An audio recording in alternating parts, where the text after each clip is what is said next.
distance is the kind of topic that PhDs write their dissertation on. It can get a little complicated. Imagine there is a camera watching a scene unfold. If we move the camera closer to the scene, everything becomes more urgent and intense. If we move the camera further away from the scene, things become less urgent and less intense. In this analogy, the scene is the story and the camera is the narrator.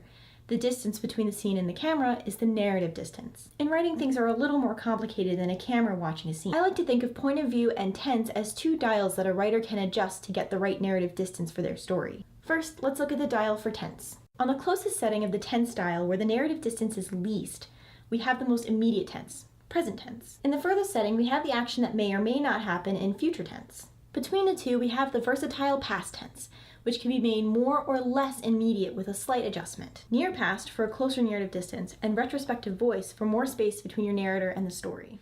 And just like that, we know how to use tense to manipulate the narrative distance of a story. Of course, manipulating the tense dial is not enough. You also have to consider the point of view dial. Point of view is a little tricky because we don't just have first, second, and third person, but their variations as well. On the close end of the dial, we have first person major and third person close. In these two perspectives, the narrator is more or less immersed in the story. Next, we have second person as a backdoor first person. Like the other two, the narrator is immersed in the story, but the added filter of you makes the story more distant. Next, we have first person minor, which is basically a type of third person since the narrator is telling a story that's not happening directly to them. Next is third person subjective, since the narrator can see inside of some of the characters but not all of them. It maintains some of the closeness of third person, but also creates extra distance as well. Then we have third person omniscient, getting close to the distant end of the spectrum with its wide scope. Next is second person instructional, which is a narrative style closely tied to the reader, but in a very impersonal way.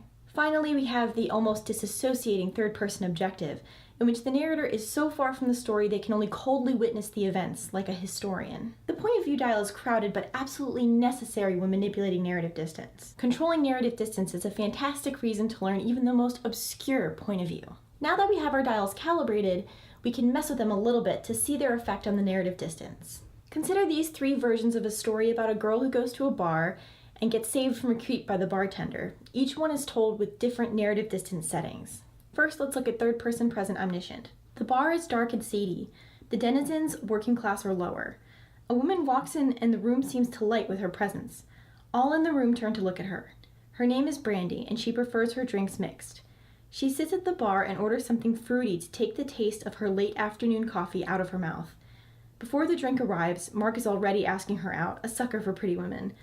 The bartender is the hardworking owner and doesn't appreciate seeing his customers harassed, so he tells Mark off. Brandy scoffs at his white knight attitude, but takes the drink anyway. Notice that we get a little bit of everyone's mindset, but the present tense keeps the action immediate and keeps things from feeling predictable or safe. Next, let's consider the version in future tense, from the second person, backdoor first person perspective. You'll walk into the bar and feel your expensive high heels stick to the ground. Though the workday will be finished, you'll still taste your late afternoon coffee and order something fruity to clear your palate. Before your drink arrives, a man who smells of gin will lean over and ask for your phone number. Before you can give him a piece of your mind, the bartender will arrive to tell him off, which annoys you. Deprived of the outlet for your anger by yet another man who thinks he knows what's best for you, you'll take the drink anyway. Though the story is written in second person, it feels like a first person's pessimistic prediction about how their night at a bar will go. Next, let's consider a version in the retrospective voice past tense, written from the first person minor perspective. I haven't worked in years, but after a shift at the steel mill, I used to go to a place on Main Street. I'd sit over my whiskey and coke and watch people come in. One night there was a girl, a very attractive young lady with bright blonde hair and a nice figure.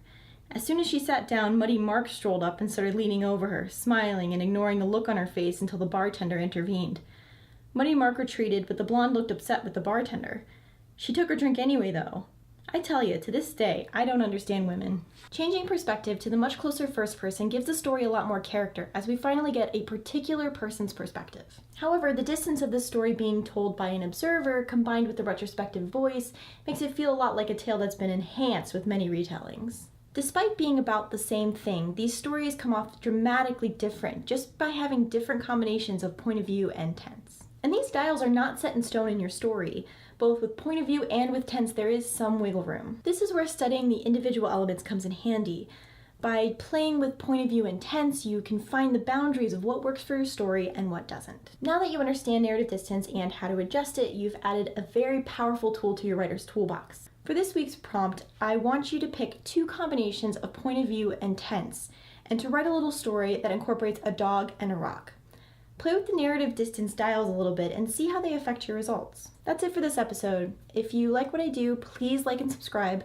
Otherwise, I will see you next time. And remember, it doesn't have to be perfect, just about right.